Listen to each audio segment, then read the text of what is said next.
জান্নাতে টিকিট বিক্রি করছে। আপনি নিজেও বলেছেন যে আপনার জান্নাতে যেতে হলে দাঁড়িপাল্লায় ভোট দিতে হবে, এমনকি কবরে দাঁড়িপাল্লা থাকবে সেটা বলেছেন। তো আমরা তো জানি যে জান্নাতে কে যাবে বা না যাবে সেটা তো একমাত্র মহান আল্লাহ রাব্বুল আলা, তিনি এটা সিদ্ধান্ত নেবেন কে আসলে জান্নাতে যেতে পারেন। যে কোনো মুসলিম ধর্মবিশ্বাসী ব্যক্তিকে জিজ্ঞেস করে তাই হবে। কিন্তু আপনি যে এই যে নতুন নীতি নিয়ে আসলেন, এটা কোরআনের কোথাও নেই, তাহলে আপনি কি আসলে শিরক করছেন না? ধন্যবাদ আপনাকে। আপনার মাধ্যমে আপনার থেকে সমস্ত দর্শক থেকে চ্যালেঞ্জ হয়েছে। বোন, আপনি এই প্রশ্ন করার জন্য আপনাকেও থ্যাংক ইউ। প্রথম জিনিস হচ্ছে, আপনার কথাটা একদম 100% ট্রু। প্রথমটুকু কোনটুকুন, একমাত্র আল্লাহ আপনাকে জান্নাতে পাঠাতে পারেন, এছাড়া আর কারো জান্নাতে যাওয়ার কোনো সুযোগ নেই। আর আপনার মধ্যে দুইটা জিনিস আমি বলছি, একটা হচ্ছে জান্নাতের টিকিটের বিষয়ে বোধহয় আমি বলছি কোথাও, এটা একটা বলছি, এটা হ্যাঁ। আর একটা জিনিস বলতেছিলেন বোধহয় যে কবরে যাওয়ার কথা। মুশকিল হয়ে যায় কি, 7 মিনিট বা 8 মিনিট বক্তব্য দিই, তার মধ্যে তো 1.5 মিনিট আছে অনলাইনে একটা ক্লিপ আছে। প্রথম জিনিস আমি ক্লিয়ার করে দিচ্ছি, যদি আমার ভুল হয়ে থাকে, কারো আঘাত পেয়ে থাকে, আমি বলতেছি আমি নিজেই ক্ষমা প্রার্থী হচ্ছি। কিন্তু আমি এই কথাগুলো যেটা বলছি সেটা প্রথম জিনিস আমি বলছি, আমরা সবাই জান্নাতে যেতে চাই। মুসলমান হিসাবে আমরা সবাই জান্নাতে যেতে চাই, এবং আল্লাহ তাআলা বলে দিলেন কি কি করলে তুমি জান্নাতে যাবা। তার মধ্যে একটা কথা কি, কোরআন এবং সুন্নাহ অনুযায়ী তোমাকে চলতে হবে। তো কোরআন এবং সুন্নাহ অনুযায়ী চলার জন্য যারা বলেন, তারা ইসলামিক রাষ্ট্রীয় ব্যবস্থা কায়েম করার জন্য যেসব দলগুলো বলেন, সেই সব দলগুলোই কোরআন এবং সুন্নাহ অনুযায়ী চলেন। তার মধ্যে আমার ব্যক্তিগত পছন্দের দল হচ্ছে বাংলাদেশ জামাত ইসলাম। তারা বলেন কোরআন এবং সুন্নাহ অনুযায়ী চলতে। তো বাংলাদেশ জামাত ইসলাম করলে বেহেশতে আপনি চলে যাবেন তা না, কিন্তু কোরআন সুন্নাহ আপনি ফলো করলে বেহেশতে যাওয়ার পসিবিলিটি আছে। সো হোয়াট আই সেড, যে না জামাত ইসলাম করলে আপনি জান্নাতে যাবেন, এই কথাটা ঠিক না। জামাত ইসলাম করলে একটা লোক খাঁটি মুসলমান হবে, ঠিক না। কিন্তু জামাত ইসলাম যে কথাটা বলেন কোরআন সুন্নাহর আলোকে, সেটাকে ফলো করলে আপনি জান্নাতে যেতে পারেন। আর গত ফ্রাইডেতে আমি নওগাঁতে একটা জনসভায় একটা বক্তব্য দিচ্ছি। সেই বক্তব্যটা এটা বলেছিলাম যে মানুষকে 3টা কোশ্চেন জিজ্ঞাসা করা হবে মারা গেলে। একটা হচ্ছে মান দিনুকা, মান রব্বুকা, মান নবিয়ুকা।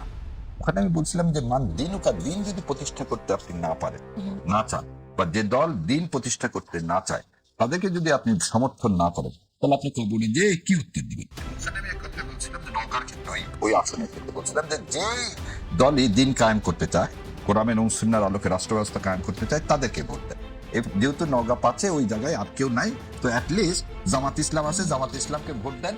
দিয়ে আর আপনি কবরে দিয়ে বলতে পারবেন আল্লাহ কিছুই করতে পারেনি, তুমি বলছিলা রাষ্ট্র ব্যবস্থা কায়েমের জন্য, দিন কায়েমের জন্য আমাকে কাজ করতে হবে। ওখানে জামাত ইসলাম ছিল, তারা বলছিল কোরআন এবং সুন্নাহর আলোকে কি রাষ্ট্র পরিচালনা করবে, আমি দাঁড়িপাল্লাকে ভোট দিছি। এই কথাটাই রূপক অর্থে বলা, যে তাহলে আমি অ্যাটলিস্ট একটা উত্তর দিতে পারলাম। তো এর বেশি বাইরে কোনো কিছু আমার নাই। কিন্তু আপনি তো জানেন যে নির্বাচনের যে বিধিমালা, সেই নির্বাচনী বিধিমালা অনুযায়ী আপনি যদি ধর্মীয় সেন্টিমেন্টকে ব্যবহার করেন, তাহলে সেক্ষেত্রে সেটা নির্বাচনী বিধিমালার সুস্পষ্ট লঙ্ঘন। এটা একটি বিষয়। আর তাছাড়া আপনি যে যুক্তি দিচ্ছেন, সেই যুক্তিতেও আপনি কোনো একটি দলকে ভোট দেওয়ার মধ্য দিয়ে সেই দলকে কায়েম করবে, সেখানেও কিন্তু আপনার প্রশ্ন আছে। আপনাদের জোটে ছিল যে দল, সেই দল কিন্তু এর আগেও বলেছে জামাত ইসলাম ইসলামের শত্রু। আমরা কদিন আগেও তাদের কাছ থেকে এরকম কথা শুনেছি। সুতরাং এবং জামাত ইসলামে আপনি বলছেন কোরআন সুন্নাহর আলোকে দেশ পরিচালনা করবে। জামাত ইসলামী নেতাদের মুখ থেকে আমরা শুনেছি জামাত ইসলাম শরিয়া আইন কায়েম করবে। কিন্তু জামাত ইসলামী কিন্তু কদিন আগে স্পষ্ট করেছে, জামাত ইসলামের নেতা সৈয়দ মোহাম্মদ তাহের তিনি বলেছেন, যদিও জামাতের আমিরের মুখ থেকে আমরা এটা শুনিনি, যে জামাত ইসলাম আসলে ইসলামিক কোরআন শাসনের আলোকে যে দেশ শাসনের যে কথাটি ছিল, বা ইসলামী শরিয়া আইন কায়েমের ব্যাপারে যেটা ছিল আলোচনা, যেটা আমরা দেখি যে অন্যান্য নেতারা বলেন নির্বাচনী প্রচারণা, তিনি বলছেন সেটা করবেন না।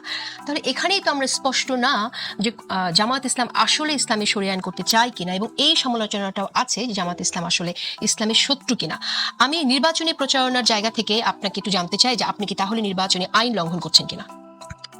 অনেকগুলো কথা বলে ফেলছেন, তো নোট নিতে নিতে চলে গেছে। আচ্ছা, প্রথম জিনিস হচ্ছে আপনি বলছেন যে নির্বাচনী আইন লঙ্ঘন করা হচ্ছে কিনা, যেহেতু একটা দল ইসলামের কথা বলছে। যেমন আপনাকে একটু বোধহয় মনে করে দিই, কয়েকদিন আগে একটা দল আমার কথা, আমার মতো ক্ষুদ্র লোকের কথা বাদ দেন, কেউ একজন বলছিল জামাত ইসলাম বোধহয় শিরক করতে বলেছে বলে ভূমিকম্প হয়েছে, এবং একটা বোধহয় আমি শুনিনি, আমি দেখছি।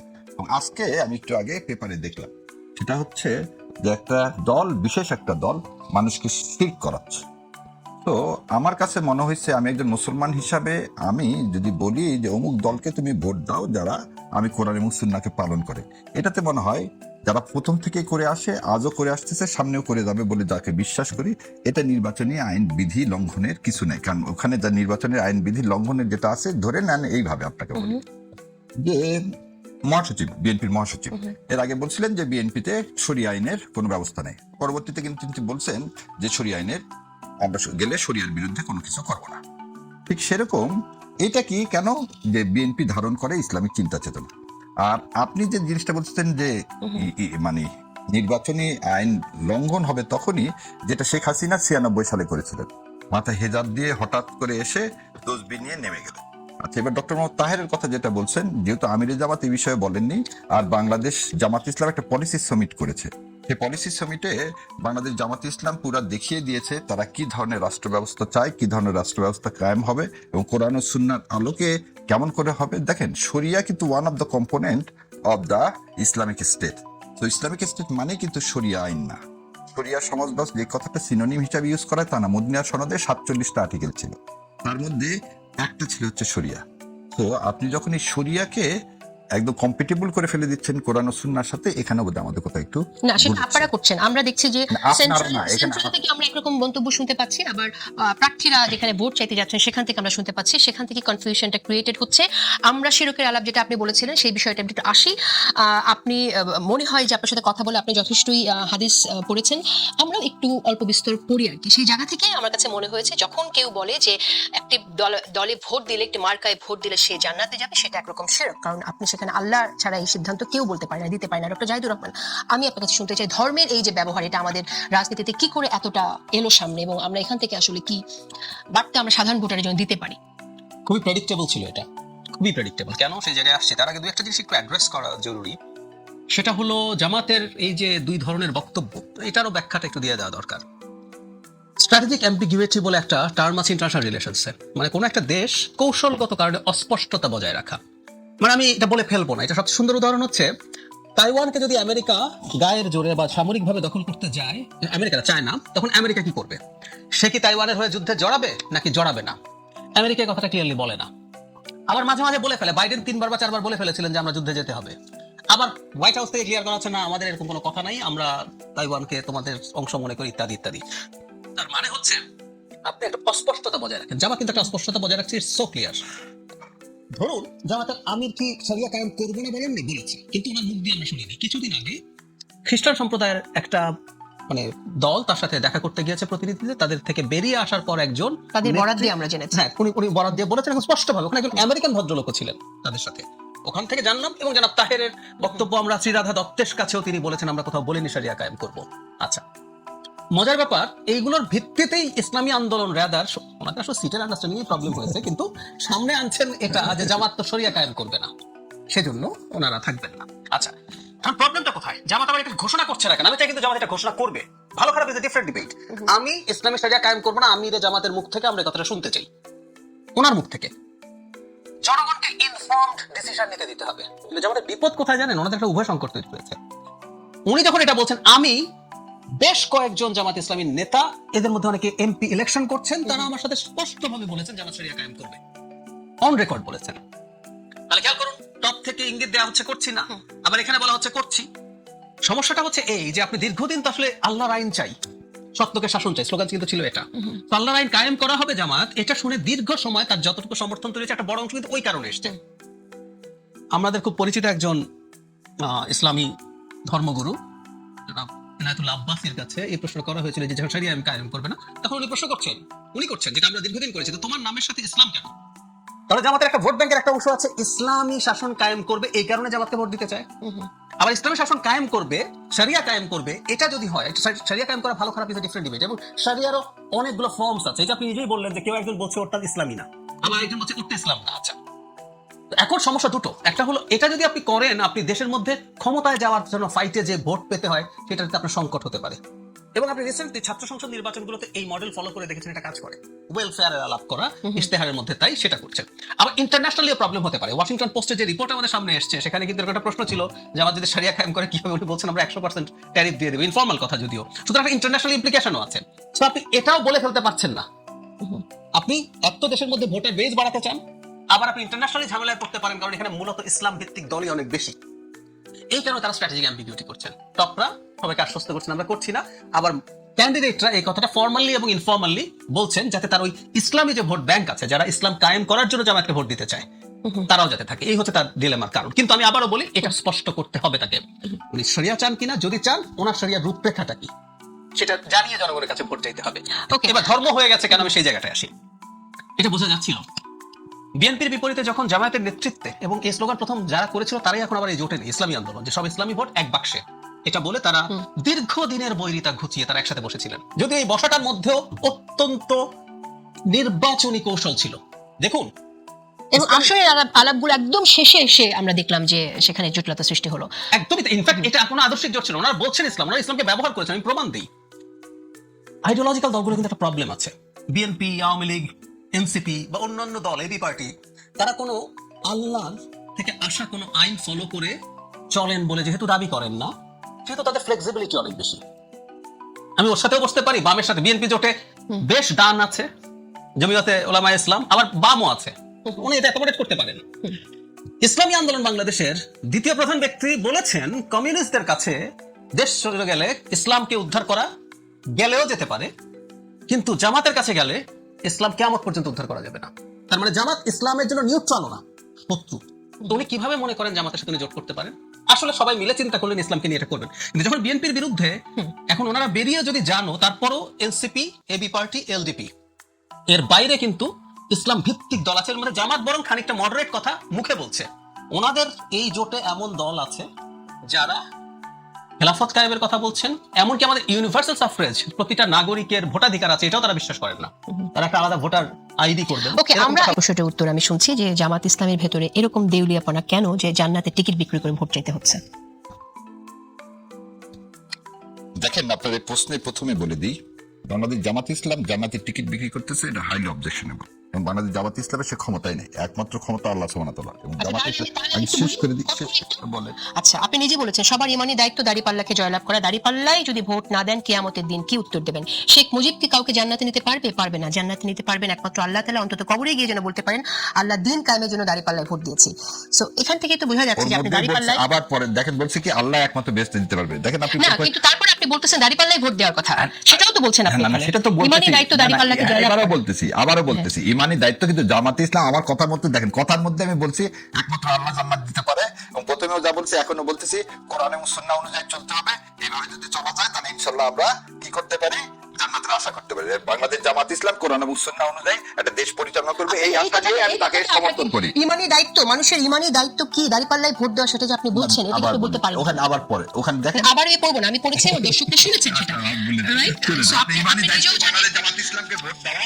বাংলাদেশ জামাত ইসলাম, এই যে ভাই যেটা বললো, ভাইয়ের যদি কোনো কুয়াশা থাকে, আমার কাছে কোনো অস্পষ্টতা নাই, সেজন্য আমি জামাত ইসলাম এবং জামাত ইসলামকে পছন্দ করি। শেষ করে দিব, জামাত ইসলামকে পছন্দ করি বা সমর্থন করি এই কারণেই, কারণ জামাত ইসলামে একমাত্র দল আমি দেখতে পাই যারা কোরআন এবং সুন্নাহর আলোকে এই দেশ পরিচালনা করবে বলে তারা প্রকাশ্যে ঘোষণা দিয়েছে, তাদের ইস্তেহারে তাই আছে, সবকিছুর জন্য তাদেরকে আমি সমর্থন করি। আচ্ছা, এবং এটাই বিশ্বাস। মানুষ কবরে যাওয়ার পরে কি হবে সেটা তো আমরা অনেক কিছু জানি, অনেকটা শুনি, কিন্তু কোন মার্কায় ভোট দিয়েছে এই যে প্রশ্ন করা হবে, এটা আপনি কোথা থেকে পেলেন? প্রশ্ন করা হবে না, আপনাকে বললো মান দিনুকা মানে দিন কায়েমের জন্য তুমি কি করছো। আমি তো, আমাকে যদি আমি অন্য মানুষের কথা বলি, আমি মারা গেলাম, আমি কি করতে পারি? আল্লাহ আমার কাছে একটুকুনি ক্ষমতা ছিল দিন কায়েমের জন্য, বাংলাদেশে জামাত ইসলাম কোরআন এবং সুন্নাহর আলোকে একটা রাষ্ট্র ব্যবস্থা কায়েম করতে চায়, সেটাতে বিশ্বাস করে আমি দিছি। এর ধরে নেন হাইপোথেটিক্যালি আমি দিলাম, ওনারা করলেন না। আচ্ছা, এই জায়গা শেষ করে দিব। ধরেন জামাত ইসলাম ক্ষমতায় আসলেন, কোরআন এবং সুন্নাহর আলোকে করলেন না, তাহলে আমার বিশ্বাসের কি হলো? আমার ভোটের আমানতের খেয়ানত হলো। কিন্তু আমার বিশ্বাসের জন্য আমি আল্লাহকে বলতে পারি that was the last option for me, যে আমি জামাত ইসলাম ছাড়া আমার কাছে আর অন্য কোনো অপশন ছিল না, সেজন্য আমি দাঁড়িপাল্লাতে ভোট দিয়েছি। That is the answer I want to give. কিন্তু আপনি ভোটের জন্য যা বলছেন সেটা সত্য কিনা সেই নিয়ে প্রশ্ন আছে। সেই জায়গা থেকে আপনি আশা করি নিজেকে নিয়ে ভাববেন, কারণ ভিন্ন প্রসঙ্গে যাই। আপনি আরেকটি বক্তব্যে দাবি করেছেন তারেক রহমানের দেশে ফেরা ছিল সুপরিকল্পিত এবং ভারতের নিয়ন্ত্রণে। আপনি বলছেন দিনের আলোর মতো স্পষ্ট যে ভারতের সিগন্যালেই তিনি দেশে ফিরেছেন। মনে হচ্ছে ভোটটা নেয়ার জন্য আপনাকে যখন যেটা প্রয়োজন বলতে হচ্ছে, আপনার কাছে কোনো সুস্পষ্ট প্রমাণ কি আছে? না, এখানে দুইটা জিনিস, আমার কাছে সুস্পষ্ট প্রমাণ থাকবে না। এখানে জনাব তারেক রহমান, ওনাকে নিয়ে আমি কথা বলতে একটু বিব্রত বোধ করি। তারপরে যেহেতু আপনি জিজ্ঞাসা করছেন, বলি উনি 15 দিন আগে বললেন তার হাতে না। যখন উনি দেশে ফিরে আসার কথা বললেন, তখন কিন্তু তিনি পরিষ্কার আজ পর্যন্ত করেন টিল ডেট যে কেন সেদিন সে পাবলিকের, এটা কিন্তু পাবলিক স্পিচ, এটা কিন্তু অন্য কারোর সাথে না শোনা না, পাবলিকলি তিনি বললেন যে তার একক নিয়ন্ত্রণাধীন না। এই একক নিয়ন্ত্রণাধীন না মানিটা কে, এটা আজ পর্যন্ত ক্লিয়ার করল।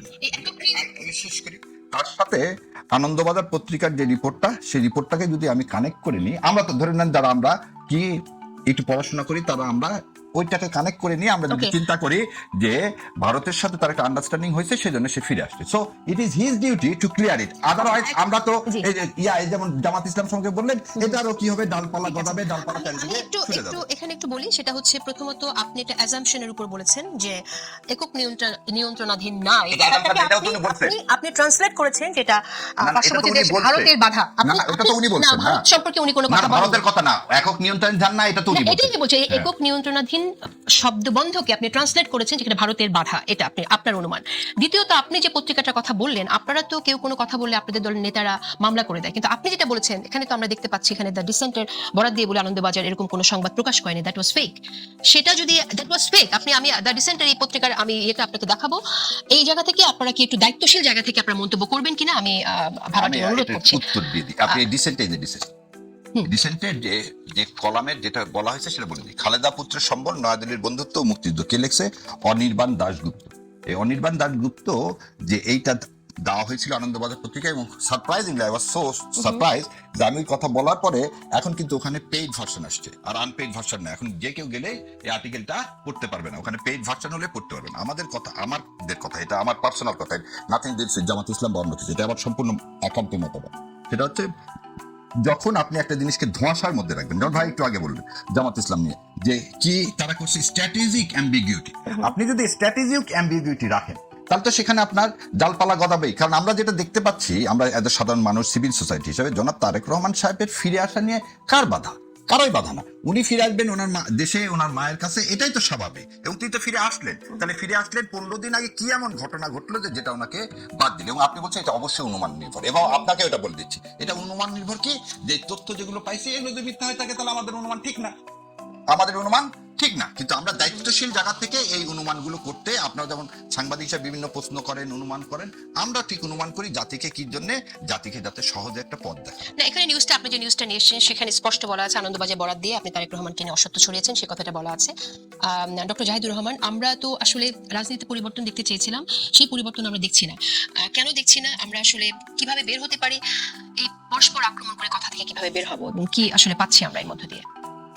আচ্ছা, ভারতপন্থী বানানো, আমিও নাকি ভীষণ ভারতের দালাল।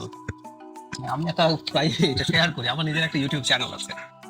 তো বেশ কয়েক মাস আগে বাংলাদেশের কয়েকটা চ্যানেল, দেশের বাইরের দুই একজন সাথে আমার চ্যানেল, আমি একটা মেইল পেলাম ইউটিউব থেকে, ভারত সরকারের সুনির্দিষ্ট অভিযোগের ভিত্তিতে আমার চ্যানেল আর ভারতে দেখা যাবে না, ওটা দেখা যায় না। তো এটা আমার হয়েছে, আমি আবার ভারতের দালাল হয়েছে। এখন ভারতের দালাল বানানোর জন্য বা ভারতের সাথে অ্যালাইন করার জন্য নানান রকম যুক্তি আছে।